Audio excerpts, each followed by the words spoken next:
So we did have a land acknowledgement already today. That was amazing. I felt very honored to be a part of that. So we are going to get right into it, and I want to let you know who I am and what experiences I bring to our presentation today. My name is Andrea Taskey Trusty. I'm an assistive technology itinerant teacher with the school board.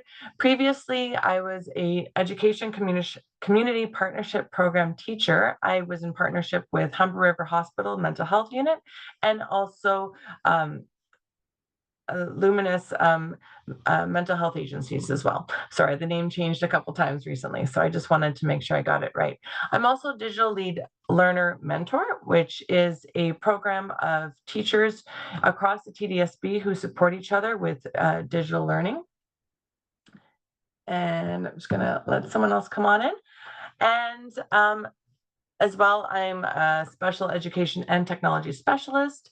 I have some training in cognitive behavior therapy. And most importantly, I'm a mom. I have a 14-year-old daughter who's in grade 9. So I bring some of those experiences as well.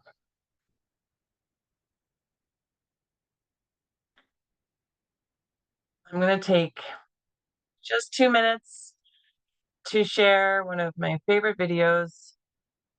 Um, it's a good way. I had some trouble getting into the Zoom. My camera was flipped. I luckily had a colleague help me flip it right side up. So I'm going to take a moment because I'm recognizing that I'm moving really fast just to slow it down a bit. I'm going to suggest you follow the glitter falling from the top of the screen down to the bottom. Choose a purple one, silver one, maybe they're pink.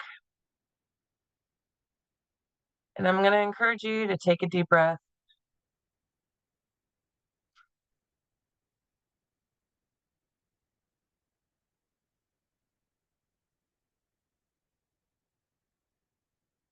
and follow this glitter from the top to the bottom. Imagine them landing on your shoulders, weighing them down away from your ears. One more breath in and out.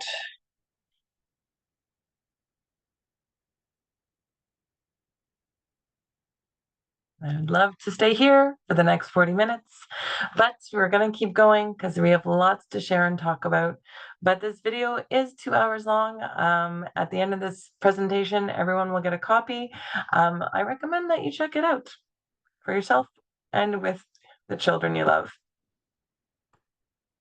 So I could best support you and best support those that you support. I'm asking who's here in the room today. If you can just take just 1 minute and either click on this link here or scan the QR code. I guess, sorry, you can't click on the link just yet, but I could put this in the chat.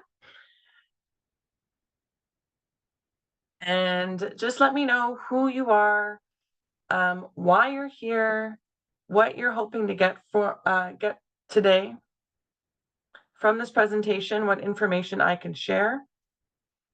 And I'm seeing that was the last thing I needed to update was the link. So that one should work right there. But you should be able to, if you're on a computer, hopefully you could just use your phone, do a scan, let us know who you are. You don't have to. This is available at the end of the presentation as well. But then again, I'm going to show some examples. So if I know the ages of your student or of your child or who you are supporting, if you're here as an educator and professional, if you have a certain age group in mind or a variety of age, that's also helpful. You can also type it in the chat as well. That would be great. Just give you a minute to do that.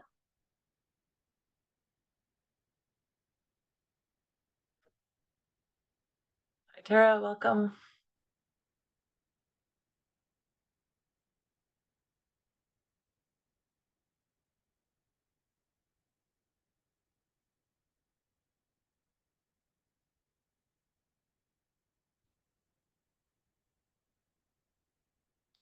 If you have it up on your phone or maybe in another tab, um, Awesome. Thank you, Samir. Glad you're here.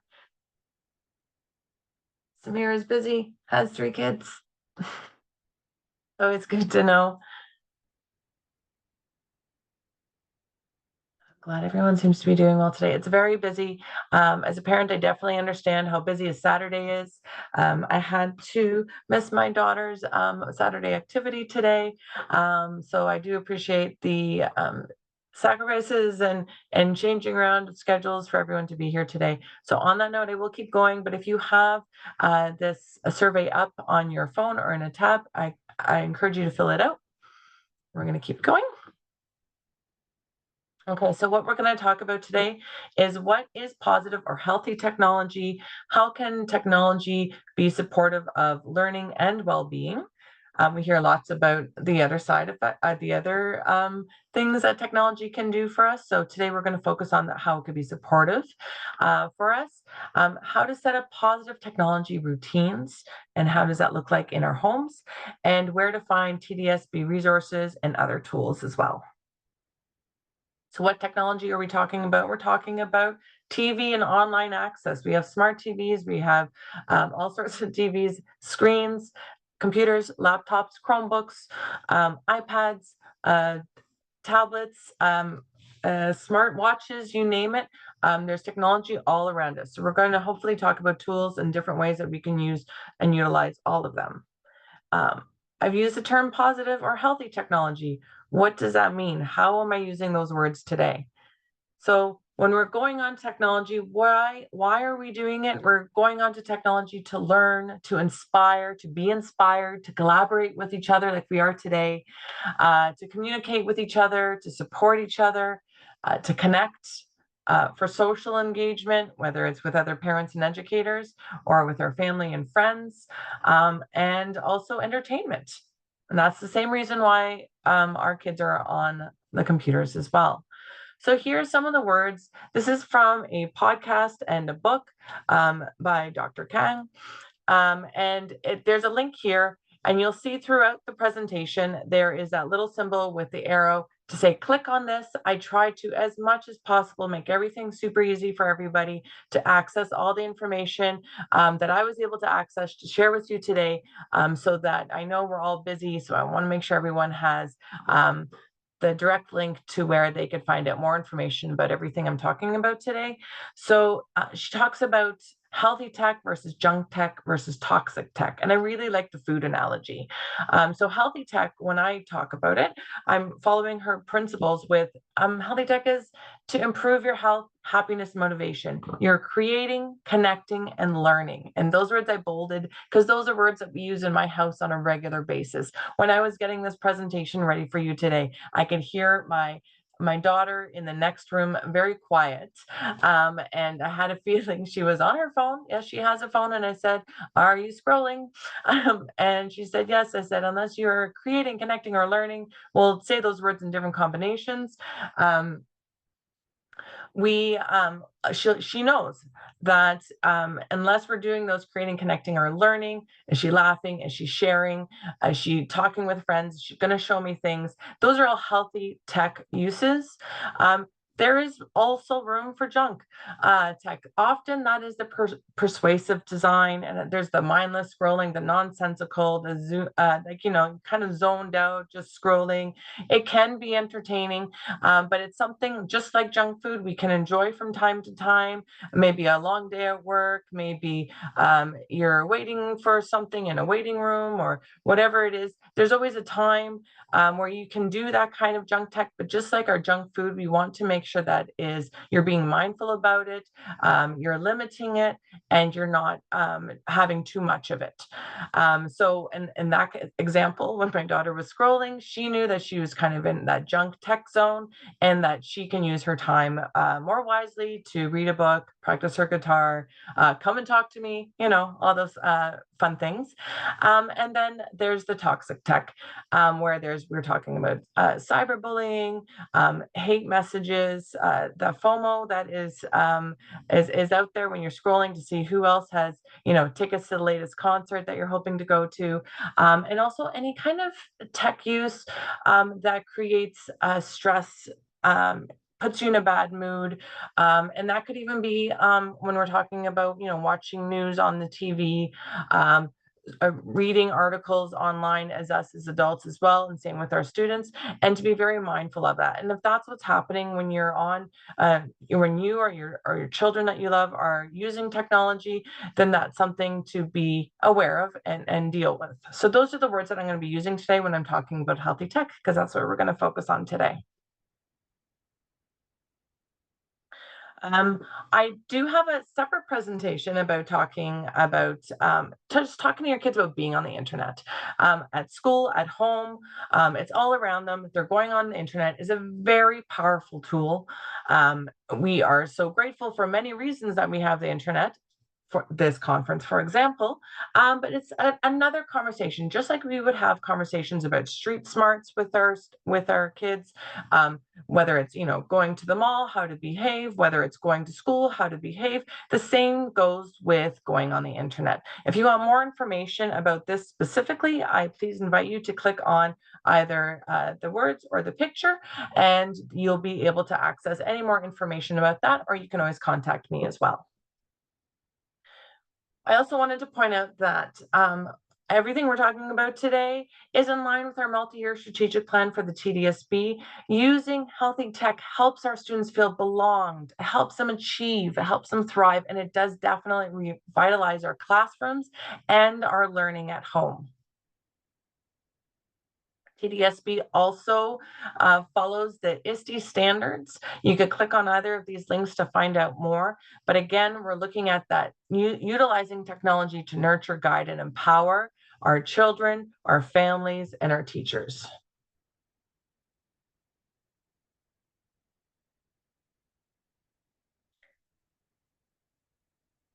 So I've used the word healthy tech, and in our title, we're talking about technology supporting our well-being and mental health. So I just wanted to make sure that we are all on the same page about when I'm using these words, what I'm referring to. So when I talk about mental health and well-being, I'm talking about our abilities to enjoy life and manage and reach our goals, how we stress, or how we cope with life stressors, and also our spiritual and emotional well-being. Why are we focusing on this? Because when we support our mental health and well-being, our children's attention improves. When they are in a good space, when we're in a good space, we can be able to perform better on our tasks, whether it's school, work, or at home. When our mental health is supported, we are able to show compassion. Our children are able to show compassion and also self-compassion as well. Emotional regulation. When we are practicing these healthy habits, we are able to regulate our emotions. We have emotions. We're able to be a little less reactive, be able to step um, in a mindful way and in an awareness way that helps support each other. And also, when we are practicing healthy habits, we are overall a little bit calmer. We're able to handle our stress and anxieties, even when they are healthy stress and anxieties, like school, like work, like the everyday that being a part of a family is. We're able to do it a little bit more calmly, which is always nice.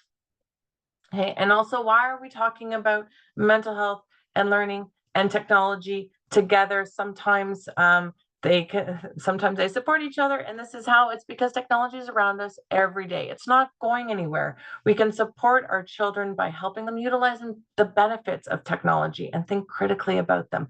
We are in this era of a digital world, it's only going to get bigger. So if we are there to support them during all this time, and let them know what we think about it, how they can handle it, how we're going to learn together, we're really setting up our children for success.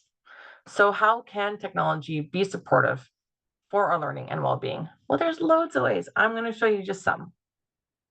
Okay, so the first thing is like, why are we using technology for learning and well-being? Is because it's engaging. There's so many really neat things out there. Our children are of the digital era, so this is their language. So it's great.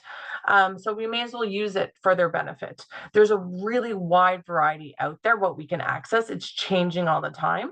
TDSB, I think, is on the forefront of the tools that we use and the different features that we can offer.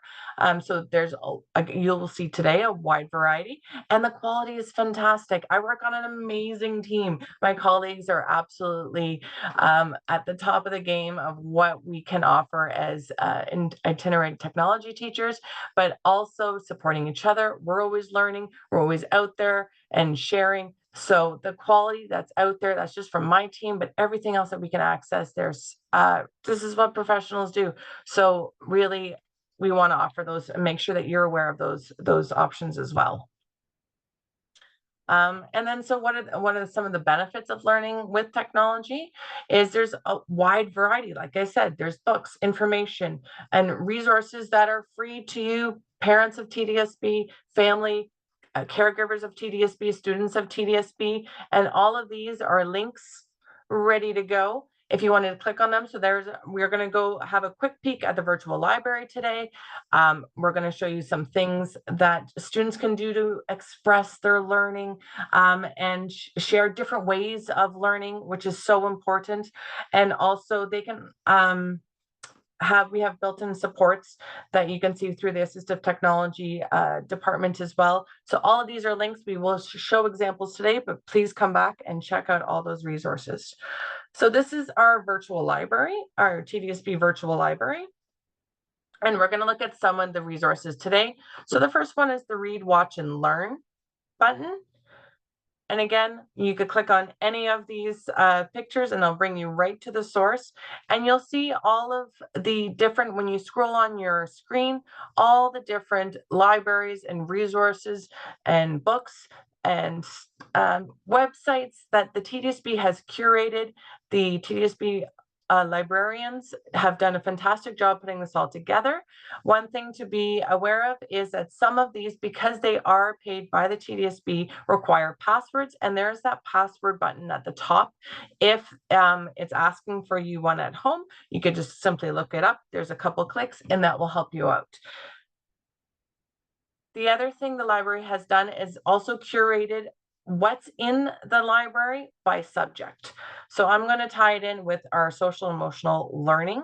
And if you click on any of these grades, you will see that the library has selected books, videos, and they're all links right to it that if you want to pick a certain grade for your student or for yourself to check out.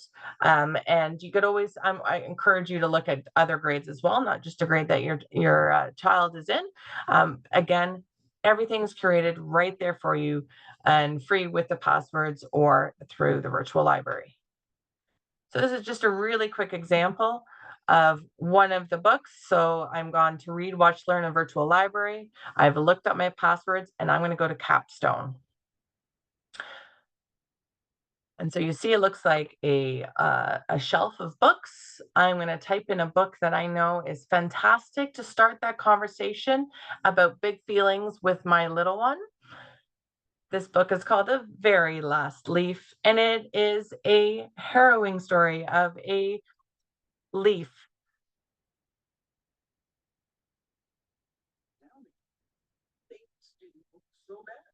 So you'll see, using the virtual library and this technology tool, your child can listen to the book, but what I encourage is for you to read the book with them. It highlights the words. There's very animated pictures. You can hear the author or the narrator's voice.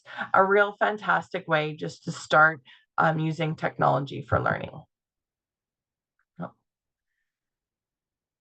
Again, this is a very short demonstration of a lot of tools. I encourage you to go check out the virtual library, all the books and videos yourself. The next resource I wanted to share with you was the TDSB supported digital tools. And this is under the Make and Do option in the virtual library. You will see that there's a list of different digital tools that the teachers and your children at school have access to, and many of them you have access to home as well. I'm going to highlight some of my favorite. Again, there's that click button, so please click on this to find out more information. I am going to bring you to our assistive technology website where, again, click on it to find out more. We have information about all the tools that we support, as well as how-to videos and any additional information. I'm going to highlight a couple of my favorite now. Read and Write is one of my absolute favorite. This one has been around for a long time, especially for our students who are on Chromebooks. But any device, any laptop, Chromebook, or even desktop you may have, students are able to access the Read and Write supports while they are working on their schoolwork, while they're in a Word doc, while they are searching the web, and helps them to organize their information, focus, read content, spell. There's also a great translation tool in it as well. So this is something that definitely supports learning. You're seeing a little demonstration there in the corner. And again, please check it out. Domo is another fantastic tool that we have. This one, you can organize, click a little head in the video. As you can see in the videos, all these videos are up and running in the Assistive Technology website, and they show you and walk you through all the different tools. So this one is a mind map tool where you can organize your thinking, demonstrate your learning using multimedia, video, pictures, you name it. It's a really fantastic tool.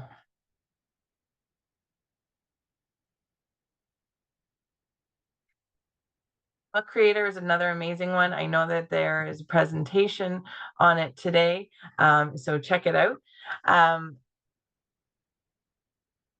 Here is a digital tool book that your children can make.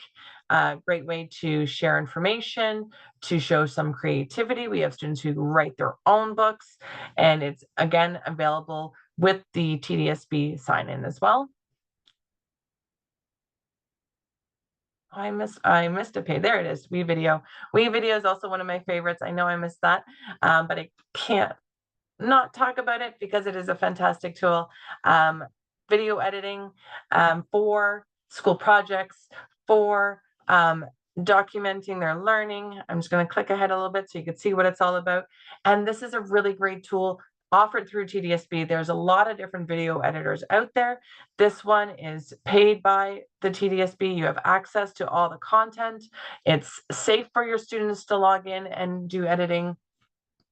And sorry, I'm just going to let Kate join us in our session there.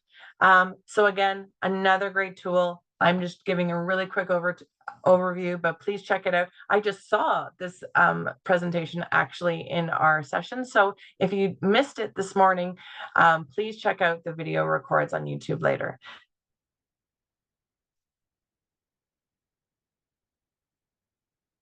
Okay, so how are we setting up this positive technology routine in our house, at home, sometimes on the go? Let's face it, a lot of us parents are barely home with our kids. We're on the go, taking them to their extracurricular, their clubs, to school and back, to daycare, to their grandparents, to their families. So how do we set up this positive technology routine and conversations with our students?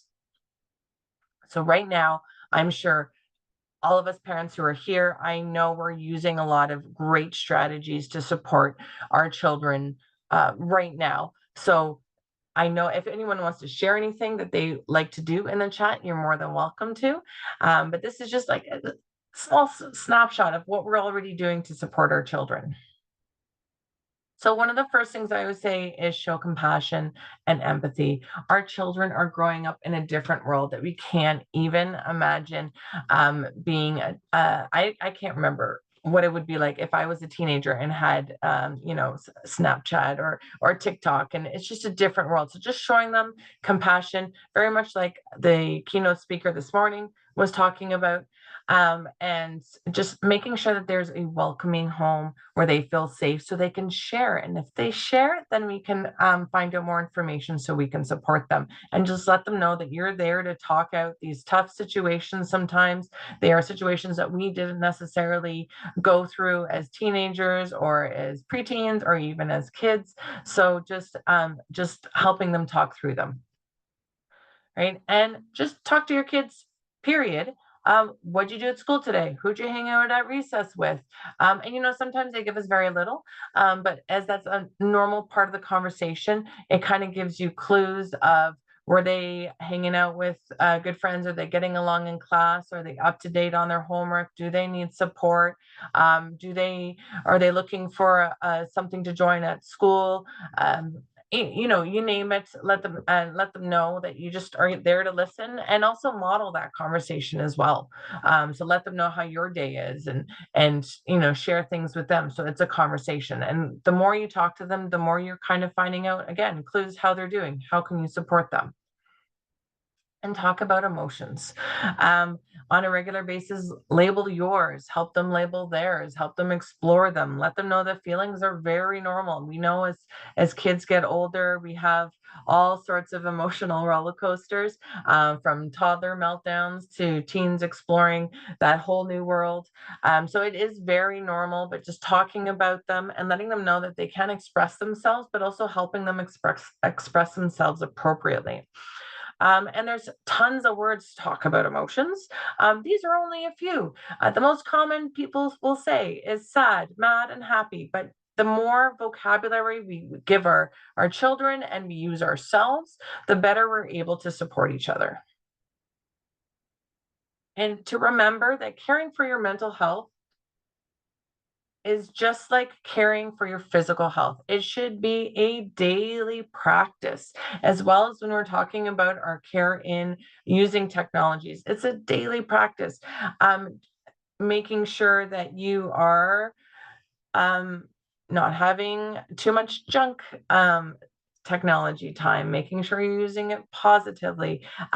Even before this session, I made sure I closed my computer and I took my dog for a walk, so that I would be ready and fresh for you all today. But it's a daily thing every day. And the number one thing for us as parents, educators, role models, aunts, grandparents, godparents, any way that you're interacting with your people and your little people in your life, is be a role model. Are our phones up all the time? Are we on the technology too much? Quick example was yesterday. I was finishing up, making sure everything was good to go for this presentation today, and my daughter asked if I would make some friendship bracelets with her. And my first response was, I would love to, buddy, but I need to make sure that this presentation's ready to go. And I was like, let's take a quick pause. No, actually, you are more important than this presentation. I am going to put it aside for a little bit. I could work on this later. Let's go make those bracelets. So showing her that even though I'm passionate about what I talk about, my work and the messages that we put out there, that also there is a balance. And I also had included her in building this presentation as well. So, different ways to bring in your children into your technology. You always want to make sure that you're sharing what you're doing, because also you want them to share what they're doing on their devices as well. And so again, how do we start? This is a great list. I would like to do all of this, but things are busy. And where should I start if I want to change some of those routines and habits today? So first thing is, like, when are we fitting this in? And I say it's routine, routine, routine. You want to start short and small, and it could just be a quick check-in. How are things? It could be, I'm going to show you something. It could be a regular conversation you have at dinner or driving. Driving is a great time to talk to kids about things, or just people in general. So you want to make it a regular thing that you're doing with your family, even though it's busy. It can be short and quick. Okay. And also talking about being mindful. You practice it yourself first, but being just fully aware of how you're feeling physically and mentally on a regular basis. That could be the first routine you implement. Just noticing, am I talking fast? Am I too excited? Am I tired? Am I stressed? As how's my body feeling? um, or what am I feeling great? When am I feeling my best? So just being mindful of that and helping your child feel that as well and notice that. So that could be listening to your heartbeat, heartbeat, your breath, how your bodies are actually. I like the expression being held in space. Am I sitting tall? Am I slouching? Am I curled up? Am I standing tall and proud? So all of those different things that our bodies do are giving us clues and feedback on how we are feeling, and your mood and your surroundings as well. So just being aware of that all the time and how all of those things interact with each other. And I say that the other thing that I'm always aware of, and I try to teach my students and my daughter to think critically about, is when I'm using technology, am I celebrating and supporting others together with the people around me? If they are on social media, if they are watching YouTube videos, if they're learning, if they are creating, are they celebrating and supporting other people, and are they sharing it with us? So when even, if I had a small child reading that book I shared earlier, am I looking at that book with them together? Or if they're watching a book or watching a video, at the end of it, am I saying, hey, what did you learn from that? Wasn't that great? What was your favorite part? So doing it together, but making sure that everything is positive and supporting each other, and you're learning together as well. I'm just going to do a quick time check. Okay, we have 10 minutes. Um, I think one of the biggest things is just this little video demonstration. So this is one of our tools, Read and Write. And it's one way that I always remind myself to take a breath. This is a demonstration of our collecting highlights. But you'll see that when I click the buttons, it takes a few steps. And this one was actually nice and quick. Sometimes those steps take a long time. Turning on a device, opening up a link, anything that we do on technology has glitches, as the kids call them. And so it's always, to me, when I see a pause, a wheel turning, maybe my computer battery died and it's taking a minute to turn back on, all of those are opportunities to take a breath. And I take a deep breath all the way in and all the way out. Always a little bit longer than is your natural, because there's not much we can do in those situations. We know there's always going to be new technologies, new glitches, new different things to try. So just showing them not to click quicker, not to get frustrated at the device, just to take a deep breath.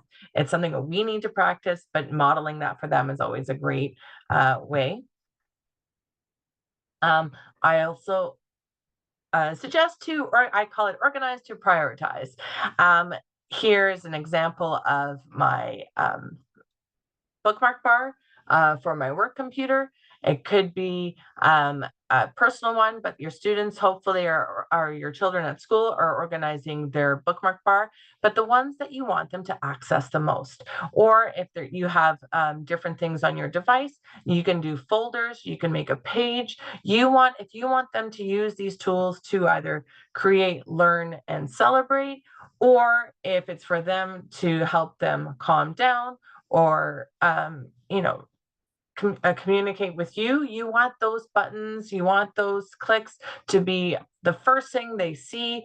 Really easy to access. So that could even be like the virtual library is always the first one I put on for my students. So if they don't know what to do, if they have free time, if they want to explore something, it's so easy for them to access those really good resources.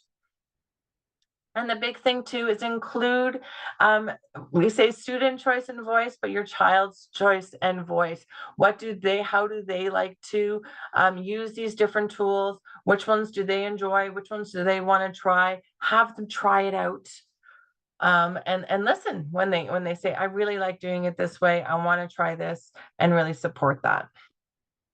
And all these different tools, I said self-regulating tools, but all these tools, learning tools, different tools can work for different people at different times, for different learning situations, for different mental health reasons. So just try them all out. You might not need it today, or you may not use it today, but it might be something that would benefit you another day. So just try it out, and it doesn't matter what you look like. It's more about how you feel. Sorry, wrong way. Again, that goes with your child's voice and choice, but this goes with you as well, is rate, review, and subscribe, as they say on the YouTube, but think of them critically. Is this something that you enjoy, that you would like to use? Ask your child again, what else are they using in their classroom? Um, I always suggest making a variety of different things that they like to do. You could either write it down on paper, or here we used Read and Write and the dictionary tool to actually make a visual of things that they do to calm themselves down. Okay, there's more examples. Here, oh, this one popped down here, an example of Book Creator, and how this is my amazing colleague Mira Campbell, who is talking about Book Creator, I think, in the next session, and using Book Creator to talk about social emotional learning in the classroom as well. GIFs, and yes, it is GIFs. I understand that from the creator. Are also a great way students, our kids, our teens are expressing themselves. I enjoy using a good GIF to express myself. So technology is fantastic for our teens, our children, to communicate. And I think everyone knows me a little bit better now, just knowing that I like to do some good yoga and dancing it out. So it's always a great way, very visual as well. Here's an example of the Wii video we talked about earlier. And again, there was a session earlier with Ashley and Tara who talked about using Wii video for your well-being. So here's an example of a video that was made using this tool for your child to communicate how they have their strategies to calm down, to feel good, and it could be for you as well. Here's an example of a podcast made by a student. If you click on it, you can hear the student doing their own podcast. What a great use of technology. And we have additional information about just mental health and benefits of caring for it. I'm going to, for the sake of time, I want to give some space for some questions. So you can definitely check that all out on your own. I want to also show you some great videos that are child and teen approved. And a quick check-in that to remember for our little loved ones, that there is tons of normal childhood development behaviors, thoughts, and moods that they're going to go through as they're getting older. And as they're going through things, and as they're experiencing and they're growing physically, mentally, emotionally, but to be aware of when what are the concerns. And the big ones are that if they are intense and persist for a long time, if they're inappropriate for their age, or if they're, the biggest one is if they're interfering with the child's life, if they're interfering with home life, interfering with school, with friends, with the community, that's when it's a good time to ask for help. There are some links here. So this is the mental health and well-being supports from the TDSB. You can click on all of this to find out more, to connect with your school. You can also talk to your doctor as well, who can always support you. This is the on our online and device policies in the TDSB. If you have more questions, you can check that out and contact your school. Again, more resources. I promise many resources. These ones are great ones. This is Common Sense Media. Great place to check out some information about how to talk and how to use some of these different topics with your children at home. Also, Media Smarts. There's another great video, which we don't have time to watch today, but again, an example of how to utilize technology to support yourself and your family. And I just want to say thank you for everybody for coming today. I appreciate you taking out your time. I know how busy you all are, and I hope everyone has a great day. Again, if you want more information, you can contact me, and I can send you the presentation. If you filled out our form earlier today, I will make sure you get that presentation right after this. Thank you.